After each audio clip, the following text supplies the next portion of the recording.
Bem, amados, queridos irmãos, a paz do Senhor Jesus. Voltamos a falar da nossa aula de Teologia Pastoral 2. Estamos na segunda fase da Teologia Pastoral.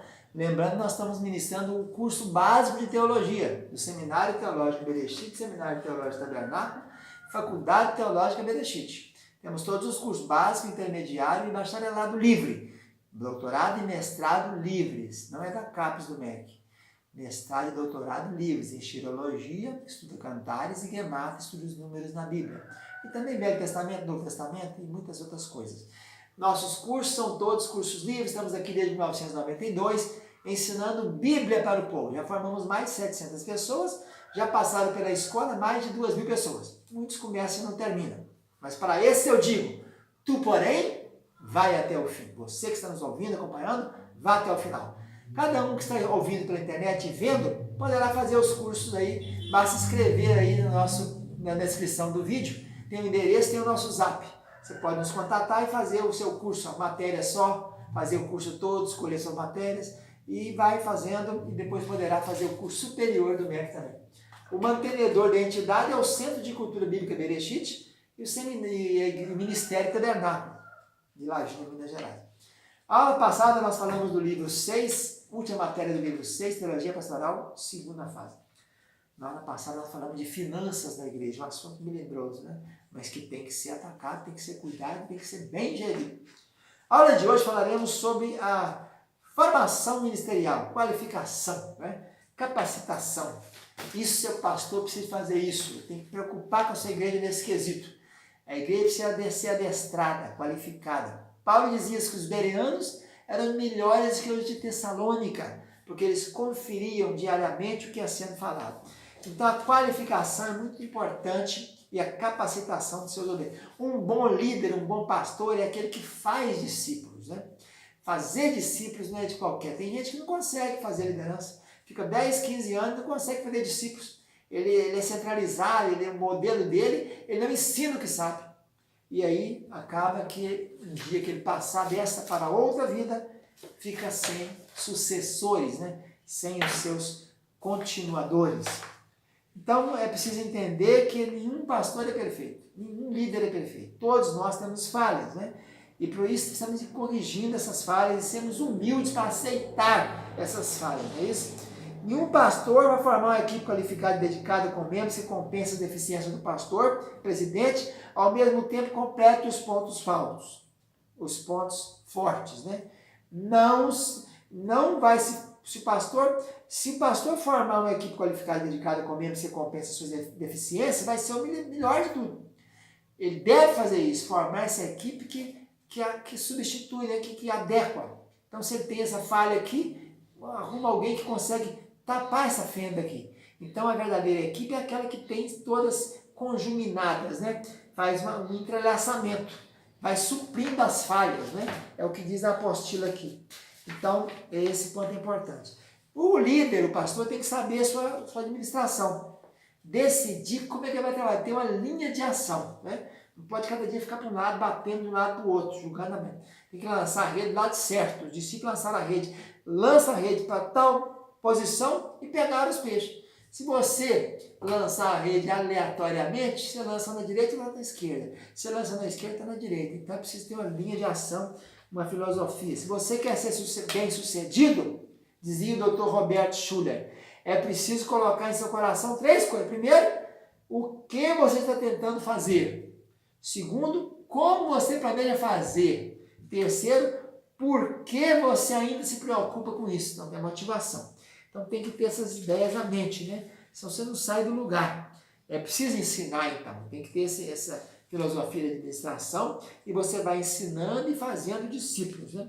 E é preciso também que tenha resultados. Ninguém vai aguentar um ministério que não tem resultados. A pessoa fica 1 ano, 2 anos, 3 anos, 4 anos, não sai do lugar do ministério, não apresenta resultados, você não vê nenhuma mudança.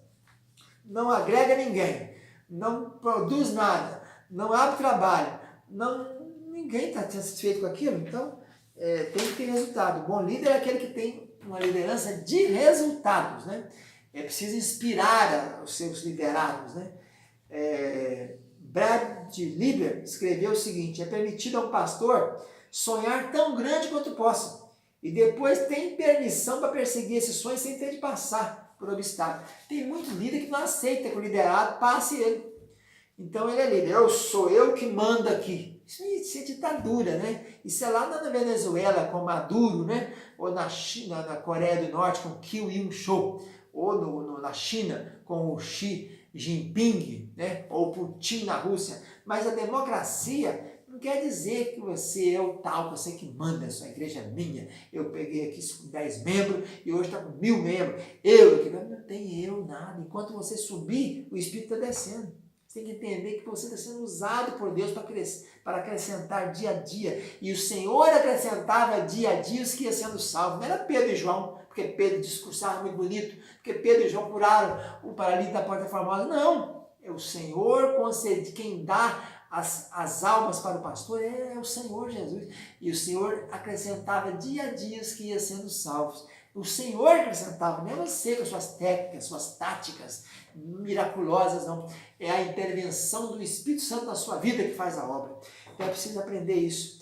E lembrar que todo princípio de edificação de baixa intensidade entende a fraqueza inerente ao sistema. Então é preciso algumas coisas interessantes, como comunicação. O bom líder, o bom pastor, que forma equipe ministerial, é aquele que comunica. Tem liderança que não comunica, que não fala. Fica usando o púlpito para falar as coisas, em vez de correr pelo púlpito. Eu ouvi falar de alguns irmãos que estão acontecendo assim. É porque alguém ficou sabendo daquilo com alguém, no seu meio de relacionamento, vai para o púlpito falar aquilo. Irmãos, eu ouvi dizer que tem alguns membros que estão fazendo assim. Chama aquelas pessoas que você ouviu dizer, não vai em púlpito falar isso. O púlpito é lugar de falar a palavra de Deus revelada, a palavra de Deus que veio aqui no seu ouvido, uma palavra direta para o coração do irmão. É para sair falando de fatos que você ouviu nas visitas, que você ouviu que o irmão está fazendo, vai para o púlpito falar isso. Não, isso é comunicação. O verdadeiro líder tem que ter gabinete, ele tem que ter local de ouvir, ao escutar. É 2 ouvidos e uma boca. O verdadeiro pastor que cuida da ovelha é aquele que pega a ovelha e vai tirando os carrapichinhos dela e conversa com a ovelha conhece seu pastor, ouve a sua voz, ela sabe qual que é a voz do pastor dela, é porque ela tem comunicação com ele. Então, se está tendo alguma coisa, algum problema, o verdadeiro pastor vai procurar aquela ovelha separadamente, consulta, faz uma ausculta com ela, ouve a ovelha, né? Ele tem audição, ele comunica, cada membro é aceito como é. E tem que ter essa comunicação. Então tem vários modos de comunicar, né? Ou você comunica através de reuniões setoriais, só com os jovens, só com as moças, só com os solteiros, só com os casados, só com os oficiais, só com os diáconos. Para isso tem reuniões, né? Tem que ter reuniões, tem que ter segurança. O pastoreio tem que ter segurança. O líder tem que passar essa firmeza para os membros, né? Para as ovelhas. A ovelha tem que confiar, saber que o pastor dela está orando por ela, está jejuando por ela, está cuidando dela, quer o melhor para elas. Ela tem que se sentir segura, senão elas não ficam ali naquele pastor, né? Então, esses são assuntos importantes na formação da equipe. Na hora de formar a sua equipe ministerial, seus liderados, né? Por exemplo, igrejas grandes tem ministro de louvor, tem ministro de coral, tem ministro de instrumental, tem ministro de diaconia, de assistência social, ministro de visitar enfermo, tem vários ministérios coadjuvantes. Então tem que remunerá-los muito bem. Se eles vivem de tempo integral, tem que ter férias, tem que ter descanso. O próprio líder tem que pensar nisso. Paulo, escrevendo a Timóteo, diz: cuida de ti primeiro, para depois cuidar dos outros. Tem muita gente que só cuida dos outros, mas não tira férias no ano, trabalha o ano inteiro, o pastor não tem férias. Na semana tem que ter um dia de descanso. Geralmente usa segunda-feira aqui no nosso ministério. É o dia de folga do pastor, ele trabalha domingo, então toda segunda ele tira folga. Vai para a roça, vai pescar, vai fazer uma coisa que não é pastoreio, que não é estar a serviço da igreja. Tem que ser bem remunerado, tem que ter 13º, tem que ter momentos de lazer. Reúne a sua equipe, vá com ela, desculpa, para uma chácara, para o descanso.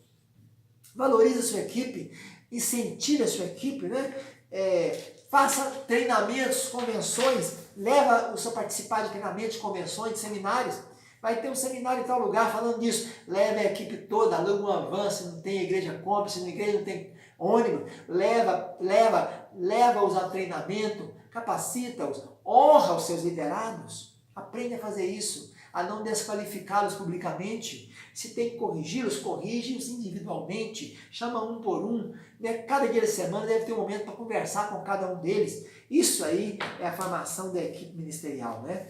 Esse é o segredo. Tem que ter esse ministério importante na vida cristã. Fica na paz, tchau, tchau.